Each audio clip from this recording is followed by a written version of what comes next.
Hello guys, Kuya Cartel Blaster here. So for today's video, unbox natin yung ating WE na M92 Beretta na silver po. Itong meron check. So upon sa box is ito, masasabi naman sa kanya yung kanyang specs kung ilang yung rounds, yung length niya, then yung bigat niya. Okay? So check lang natin yung box.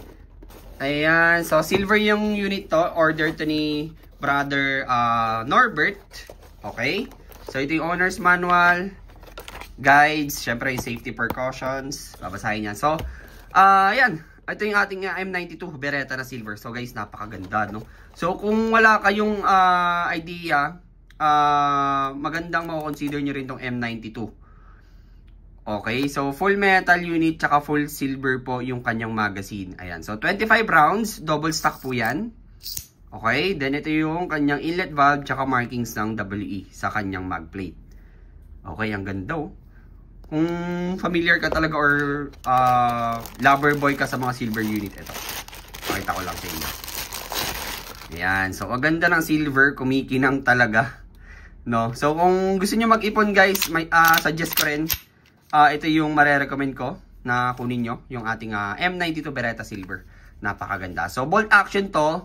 Which means, kahit hindi mo na siya ikasa, puputok yan. Okay? Unlike sa mga Glock na kailangan mo pa ikasa. Ayan, so ito yung kanyang sights. Okay, so ito yung kanyang safety. Medyo matigas lang kasi bago pa. Ayan, so di na puputok yan kapag nakababa. Ayan, so may sticker, pwede nyo naman tanggalin to.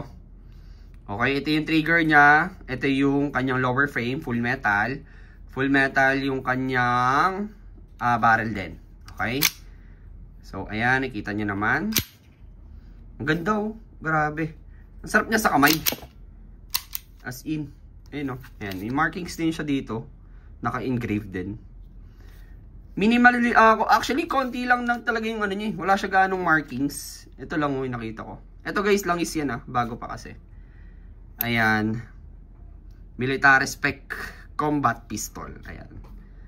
Ang ganda. So, meron tayo sa Google Drive na ito guys. Okay. Available naman sa atin tong silver tsaka black. Okay. So, mapapanood nyo ito siguro sa Telegram.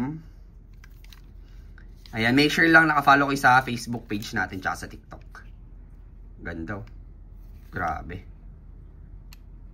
Pogi. So, ito yung magazine niya. Pag nilagay nyo, ganyan. Tapos kasa. So, pag nagkakasakay guys, pag nilagay yung magazine, automatic maglalak po yan pag walang bala. Pero pag may bala, dire-diretso po yan. So, ito yung slide stopper niya. Yan, baba nyo lang. Okay, so thank you guys so much for watching.